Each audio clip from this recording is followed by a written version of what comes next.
Hello everyone. आतापर्यंत आपण काय शिकलो? Loss of stock policy. म्हणजे आपण यामध्ये काय फाइंड करत होतो की आपण काय करत होतो की क्लोजिंग स्टॉक फाइंड करत होतो. कधीचं स्टॉक फाइंड करत होतो आपण? ज्या दिवशी आग लागली त्या दिवशीपर्यंत आपण काय करत होतो? स्टॉक फाइंड करत होतो. ओके, त्यालाच काय म्हणतो आपण? Loss of stock policy. त्यासाठी आपण काय करत होतो? दोन ट्रेडिंग अकाउंट तयार करत होतो. एक लास्ट इयरचं ट्रेडिंग अकाउंट, त्याच्यावरून आपण काय काढत होतो? ग्रॉस प्रॉफिट काढत होतो. ओके, त्यानंतर काय करत होतो? ग्रॉस प्रॉफिट पर्सेंटेज काढत होतो. आणि नेक्स्ट या वर्षीचा आपण काय बनत होतो? Memorandum trading account. वर्ष चालू झालं तिथपासून जोपर्यंत आग लागली त्या डेटपर्यंत. ओके, मेमोरंडम ट्रेडिंग अकाउंट तयार करत होतो. त्यावरून आपल्याला काय मिळत होता? क्लोजिंग स्टॉक मिळत होता. आणि त्यानंतर त्यातून सॅल्वेज व्हॅल्यू वगैरे लेस करून आपण काय काढत होतो? क्लेमच्या फॉर्म्युल्यामध्ये व्हॅल्यू पुट करून आपण इन्शुरन्स क्लेम काढत होतो. ओके, तर हे कुठं करत होतो आपण? लॉस ऑफ स्टॉक पॉलिसीमध्ये. तर आता आपल्याला न्यू शिकायचं आहे. काय शिकायचं आहे? की लॉस ऑफ प्रॉफिट पॉलिसी. काय शिकायचं आपल्याला? New loss of profit policy शिकायचं आहे. आता लॉस ऑफ प्रॉफिट म्हणजे काय? ओके, की समजा आग लागली असेल तर आपण काय करतो की तुमचं थोडंफार जास्त प्रमाणात काय झालं असेल? नुकसान झालं असेल तर आपण काय करणार? तिथून जागा आपली शिफ्ट करणार. मग जर तिथं व्यवस्थित होत असेल तर आपण लगेच तिथं रेडीमेड करतो. पण जर तिथं लगेच होत नसेल तर आपण काय करतो की ती जागा चेंज करतो. म्हणजे काही दिवसांपुरतं आपल्याला काय करायला लागतं? ती जागा सोडून दुसरीकडं शिफ्ट व्हावं लागतं. ओके, कारण त्याचं रिन्युएशन तुम्हाला करायला लागेल, फायर झाली त्यामुळं. ओके, तर तुम्ही काय करता? ती जागा सोडून दुसरीकडे कुठेतरी शॉप घेता. मग दर टायमाला असं नाही की तुम्हाला त्याच लेनमध्ये किंवा त्याच जागेमध्ये साईडला वगैरे शॉप मिळेल, दुसरीकडे सुद्धा मिळू शकतं. मग जर तुमची जागा चेंज झाली तर काय होईल? त्याचा परिणाम तुमचे कस्टमर्स डिवाईड होतील. म्हणजे त्यांना जे माहीत होतं, नवीन जागा असं नाही की प्रत्येकाला माहीतच असेल. ओके, त्यामुळे तुमचा काय होतो? सेल कमी जास्त होतो, कमीच होतो. तुमचे कस्टमर काय होत जातील? कमी होत जातील. ओके, तर काय होईल त्याचा परिणाम? की तुमचा काय होईल? सेल कमी होईल. मग जर आपलं सेल कमी झालं तर आपला काय होईल? प्रॉफिटसुद्धा कमी होईल. त्यालाच काय म्हणतो आपण? Loss of profit policy. Loss of स्टॉकमध्ये काय होतं की तुमचा जेवढा स्टॉक जळाला आहे, की ज्या दिवशी आग लागली त्या दिवशी तुमच्याकडे जेवढा अवेलेबल स्टॉक होता तेवढा जो काही तुमचं जळालं त्याच्यावरती तुम्हाला क्लेम मिळतं. पण लॉस ऑफ प्रॉफिट पॉलिसीमध्ये काय होतं की तुम्ही जी जागा शिफ्ट करता, की ज्या पिरियडमध्ये तुमचं नुकसान झाले, ज्या पिरियडमध्ये तुम्ही जागा चेंज केली आहे त्या पिरियडमध्ये जे काही तुमचं प्रॉफिटचं नुकसान झालं आहे, स्टॉकचं नाही तर कसलं नुकसान झालं आहे? प्रॉफिटचं. कारण तुम्ही जागा चेंज केल्यामुळे काय झालं की तुमचं सेल कमी झाला. आणि सेल कमी झालं तर आपलं प्रॉफिट पण काय होतो?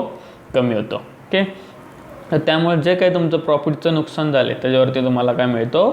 क्लेम मिळतो. तर त्याला काय म्हणतो आपण? Loss of profit policy. Okay, दोघांमध्ये डिफरन्स आहे. ते लॉस ऑफ स्टॉक होतं, म्हणजे जेवढं स्टॉक तुमचं जळालं आहे त्याच्यावरती तुम्हाला काय मिळणार? क्लेम मिळणार. आणि इथं जेवढं तुमचं प्रॉफिटचं नुकसान झालं आहे त्याच्यावरती तुम्हाला काय मिळणार आहे? क्लेम मिळणार आहे. ओके, तर चला स्टार्ट करायचं. ह्याच्यामध्ये स्टेप्स आहेत, त्या स्टेप्स आपण फॉलो करायच्या. ओके, तर बघा सर्वात पहिलं बघूया आपण पहिली स्टेप. काय सर्वात पहिली step? Calculation of gross profit ratio. काय? Calculation of gross profit ratio. आता इथं ग्रॉस प्रॉफिटचा फॉर्म्युला काय आहे? Net profit plus ensure standing charges. Okay, standing charges असतात. Okay, net profit plus insured standing charges. आता स्टँडिंग चार्जेस दोन टाईपचे असतात, एक इन्शुअर्ड स्टँडिंग चार्जेस आणि अनइन्शुअर्ड स्टँडिंग चार्जेस. हे आपल्याला प्रॉब्लेममध्ये दिलेले असतात. ओके, नेट प्रॉफिट पण तुम्हाला प्रॉब्लेममध्ये दिलेलं असणार आहे. त्यानंतर इन्शुअर स्टँडिंग चार्जेस पण दिलेले असतील. किंवा समजा कधी कधी काय करतात की डायरेक्ट तुम्हाला स्टँडिंग चार्जेस देतात. मग त्यातून तुम्ही काय करणार? आणि तुम्हाला पुढं स्पेसिफाय करतात की 20% अनइन्शुअर्ड आहेत किंवा 80% इन्शुअर्ड आहेत. तर त्यावरून काय करायचं? आपण कॅल्क्युलेट करायचं. तर नेट प्रॉफिट दिलेलं असते तुम्हाला, इन्शुअर स्टँडिंग चार्जेस पण दिलेले असतात. डिवाइड बाय काय करणार? Turnover of last year. Divide काय करायचं आपल्याला? Turnover of last year into 100. Gross profit कसा काढायचा आपल्याला? Net profit plus ensure standing charges divided by turnover of last year into 100.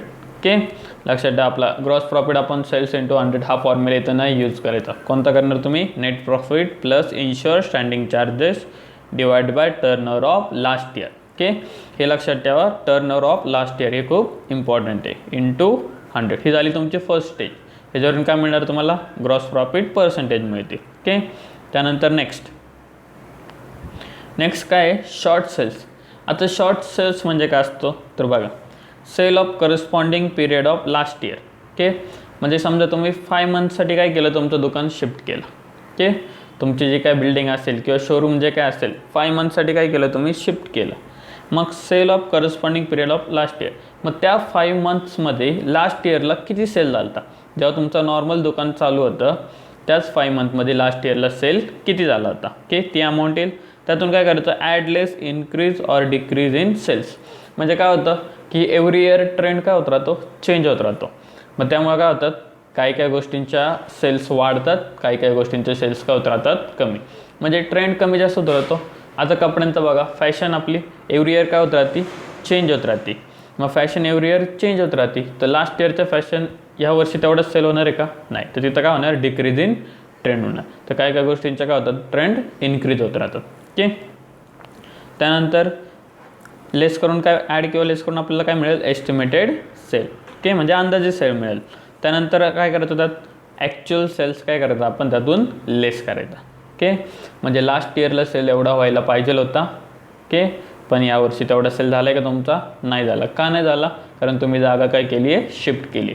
त्यामुळे तुमच्या सेल्सवरती काय होणार, परिणाम होणार. तर जो काय डिफरन्स असतो त्याला आपण काय म्हणतो, शॉर्ट सेल्स. तर आपण याचं एक्झाम्पल घेऊया. ओके.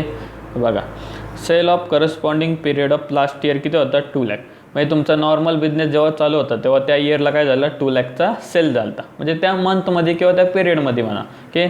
समजा 5 मंथ तुम्ही शिफ्ट केला असेल तर त्याच 5 मंथमध्ये लास्ट इयरला किती सेल झाला होता. ओके. तर किती झाला होता, 2 लाख झाला होता. त्यानंतर काय झालं आहे की add increase in sales 10%. Okay. म्हणजे अशा गोष्टीचा तुम्ही सेल करत होता की तिचा ट्रेंड काय झाला, यावर्षी 10%ने इन्क्रीज झाला आहे. ओके. तर आता मोबाईलचंच घ्या, मोबाईलचा ट्रेंड एव्हरी इयर काय होत राहतो, इन्क्रीज होत राहतो. ओके. तसंच काय झाली तर 10%ने सेल्स इन्क्रीज झाले. म्हणजे 2 लाख होता, 2 लाखवरती 10% किती आले, 20,000 आले. तर 20,000ने सेल काय झाला आहे, इन्क्रीज झालं आहे. म्हणजे ह्या वर्षी त्याच 5 मंथ्समध्ये तुम्हाला सेल किती व्हायला पाहिजे होता, 2,22,000. ओके. बघा, लास्ट इयरला सेल किती झाला होता, कधीचा बघायचा आपल्याला आहे, sale of corresponding period of last year. Okay. Corresponding period म्हणजे काय, समजा जानेवारीला आग लागली. ओके.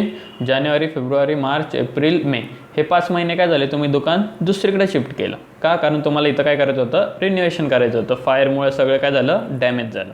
तर तुम्ही 5 मंथ काय झालं, जानेवारी टू मे दुकान काय केलं, तुमचं शिफ्ट केलं. ओके. पण त्याच पिरियडमध्ये जर तुमचं दुकान ओरिजिनल ठिकाणी असलं असतं तर लास्ट इयरला सेल किती झाला होता, त्या ठिकाणी 2 लाख झाला होता. आणि सेल ट्रेंड काय होतं, यावर्षी 10%ने इन्क्रीज होतं आहे. म्हणजे जर तुमचं नॉर्मल दुकान त्याच ठिकाणी असलं असतं तर तुमचा 20,000ने सेल अजून वाढला असता. म्हणजे तुमचा सेल व्हायला किती पाहिजे होता, 2,22,000 इतका तुमचा सेल व्हायला पाहिजे होता यावर्षी. ओके. पण ॲक्च्युअल सेल किती झाला आहे, 1,22,000 झाला आहे. का बरं कमी झालं, कारण तुम्ही जागा काय केली, शिफ्ट केली. मे बी तुमचं दुकान मेन रोडला असेल आणि तिथून तुम्ही शिफ्ट कुठं केलं, आतमध्ये कुठंतरी शिफ्ट केलं असेल. तर लोकांना माहीत नसेल किंवा डायरेक्ट जे कस्टमर येणारे असतील त्यांना ते दुकान दिसलं नसेल. ओके. असे काही काही प्रॉब्लेम होऊ शकतात. ओके. तर ॲक्च्युअल सेल किती झाला तुमचा, 1,20,000 व्हायला पाहिजे होता, 2,20,000 पण झाला किती, 1,20,000. मग त्यातून जर तुम्ही डिफरन्स काढलं तर किती होते, 1 लाख. त्यालाच काय म्हणतो आपण, short sales. Okay. Short sales म्हणजे काय, एवढा तुमचा सेल्स कमी झाला. व्हायला पाहिजे होता 2,20,000 पण झाला किती, 1,20,000. का झालं तुम्हाला कळलं. ओके. तर आन्सर किती आलं, 1 लाख. तर 1 लाख काय तुमचा शॉर्ट सेल्स. ओके. कळलं शॉर्ट सेलचा अर्थ, की एवढा डिफरन्स तुमच्या सेल्समध्ये राहिला. हे 5 महिने आणि मागच्या वर्षीचे सेम 5 महिने. ओके. आपण कधीचं बघत होतो, जानेवारी टू मे. मग लास्ट इयरचं पण कधी बघणार आपण, जानेवारी टू मे. ओके. तर शॉर्ट सेल्स किती आला, 1 लाख. समजलं आहे. त्यानंतर नेक्स्ट स्टेप काय असते, नेक्स्ट काय, calculation of loss of profit. आता तुमचा सेल कितीने कमी झाला होता, 1,20,000ने कमी झाला होता, 1 लाखने कमी झाला होता. ओके. तर आता calculation of loss of profit कसं काढणार, short sales into gross profit ratio. Okay. आपलं तो सेल नुकसान झालं आहे का, आपण काय काढतो आहे, प्रॉफिटचं नुकसान काढतो आहे. मग त्या सेल जर आपण 1 लाख तेवढा केला असता तर त्याच्यावरती आपल्याला किती प्रॉफिट मिळाला असता, ते नुकसान आपल्याला फाइंड करायचं आहे. ओके. मग कसं काढणार आपण, short sales into gross profit ratio. Okay. काय करणार next step, short sales into gross profit ratio. Short sales आपण मागच्या स्लाईडला काढला, त्यानंतर ग्रॉस प्रॉफिट रेशिओ आपण सर्वात पहिलं काढलं. Okay, net profit upon insure standing charges divide by turnover of last year into 100.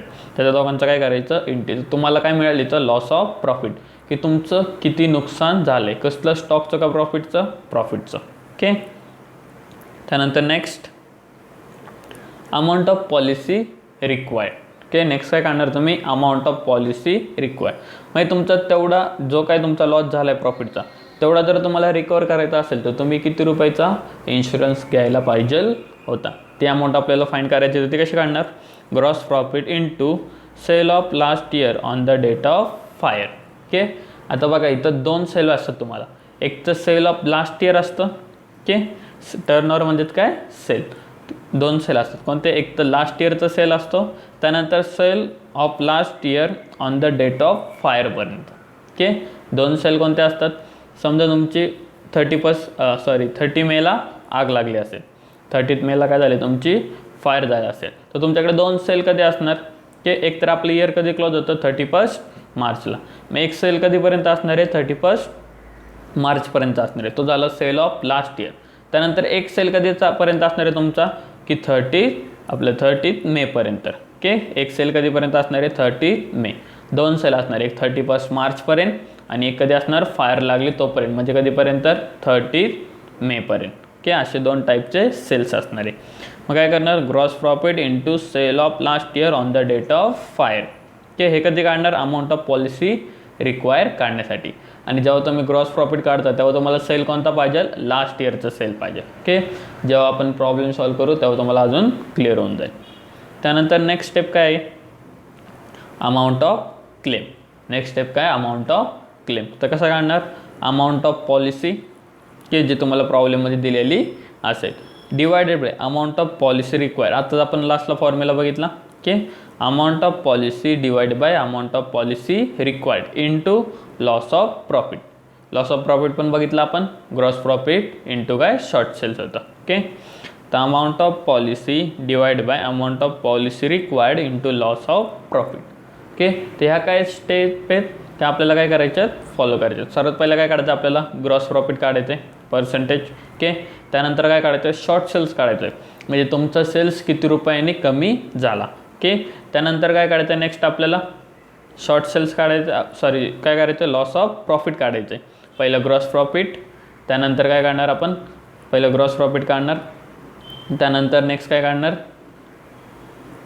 एक मिनिट, त्यानंतर काय काढणार शॉर्ट सेल्स, आणि त्यानंतर नेक्स्ट काय काढणार आपण, लॉस ऑफ प्रॉफिट. ओके, आणि त्यानंतर अमाऊंट ऑफ पॉलिसी रिक्वायर्ड, आणि लास्टला काय मिळणार आपल्याला, अमाऊंट ऑफ क्लेम. ओके, एवढं सगळं आपण कॅल्क्युलेट करणार. ते काय करायचं, तुम्ही तुमच्या बुकमध्ये स्टेप्स कॉपी करून ठेवा. ओके, जेव्हा आपण प्रॉब्लेम सॉल्व करू तेव्हा आपण काय करणार, स्टेप बाय स्टेप सॉल्व करणार. ओके.